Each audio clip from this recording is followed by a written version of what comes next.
Big boss Telugu season 8 అద్భుతంగా ముందుకు సాగుతోంది. తొలి వారం నామినేషన్స్లో 6 ఉండడంతో ఎవరు ఈ వారం బయటికి వెళ్తారు, ఎవరు సేఫ్ అవ్వబోతున్నారనే చర్చ అయితే ప్రతి ఒక్కరిలో ఉంది. ఇక ప్రతిసారి సీజన్లో మనం చూసుకున్నట్లయితే చాలా వరకు టాప్ కంటెస్టెంట్సే బాగా సేవ్ అవుతూ అత్యధికంగా వాళ్ళకే ఓటింగ్ శాతం కనిపిస్తూ ఉంటుంది ఆఫ్లైన్లో చూసుకున్నట్లయితే. సో ఇప్పుడు కూడా అదే పరిస్థితి కనిపిస్తోంది. తొలి వారం చిన్న చిన్న కారణాలు చెప్పుకుంటూ నామినేషన్స్ అయితే చేసుకున్నారు. మొత్తానికి కిచెన్లో జరిగినటువంటి చిన్న చిన్న ఇష్యూస్తోనే దాదాపు 3 నామినేషన్స్ పడ్డాయంటే గత సీజన్స్ని మించిన విధంగానే ఈసారి ఫస్ట్ వీక్ నామినేషన్స్ జరిగాయని చెప్పుకోవాలి.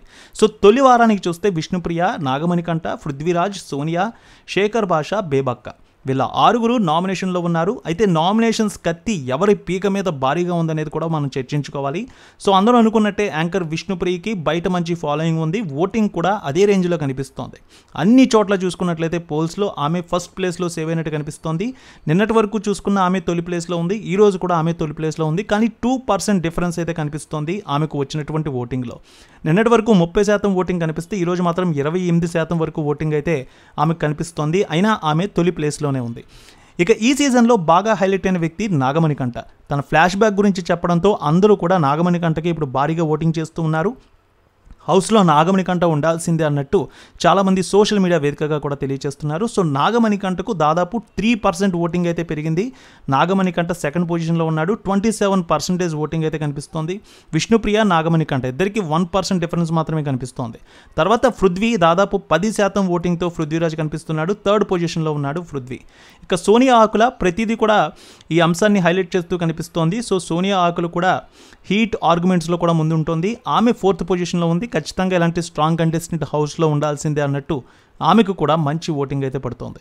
ఇక శేఖర్ భాష కూడా చాలా వరకు హైలైట్ అవుతున్నారు. ఆయనకు కూడా 9% ఓటింగ్ అయితే కనిపిస్తోంది. ఆయన 5th పొజిషన్లో ఉన్నారు. డేంజర్ జోన్ అత్యధికంగా ఉన్నటువంటి పేరు ఎవరిది అంటే బేబక్క అని చెప్పుకోవాలి. సో బేబక్క నిన్నటి నుంచి చూసుకున్నట్లయితే ఈ రోజు వరకు జరిగినటువంటి పోల్స్ చూసుకుంటే మొత్తానికి కేవలం 7 నుంచి 8% వరకు మాత్రమే ఆమెకు ఓటింగ్ కనిపిస్తోంది. సో డేంజర్ జోన్లో బేబక్క ఉన్నారు. తొలి వారం ఒకవేళ ఎలిమినేషన్ ప్రాసెస్ కనుక జరిగితే బేబక్కే హౌస్ నుంచి బయటకు వెళ్ళే అవకాశం ఉంది. రేణుక ఎల్లమ్మ తల్లి ఆశీస్సులతో ఫోన్ ద్వారా జ్యోతిష్యం చెప్పబడును. గురూజీ శ్రీనివాసరాజు జ్యోతిష్యంలో అపారమైన అనుభవం ఉన్న గురువు గారు మీకు ఏ సమస్య ఉన్నా పరిష్కారం చూపుతారు. ప్రేమ, పెళ్లి, విదేశీయానం, ఆరోగ్య సమస్యలు, ఆర్థిక ఇబ్బందులు, వాస్తు, దాంపత్య సమస్యలు, కుటుంబ కలహాలు, వ్యాపార సమస్యలు ఇలా అన్నింటికీ పరిష్కారం చూపబడును. మీరు ఫోన్ ద్వారా లేదా వాట్సాప్ ద్వారా గురూజీని కాంటాక్ట్ అవ్వచ్చు. మీ డేట్ ఆఫ్ బర్త్, మీ ఫోటో బట్టి జ్యోతిష్యం చెప్పబడును. మీరు ఎక్కడెక్కడో జ్యోతిష్యం చేపించుకుని నిరాశలో ఉన్నారా? ఒకసారి ఈ గురువు గారిని సంప్రదించండి. మీ సమస్యకు పరిష్కారం పొందండి. Cell number 709888851111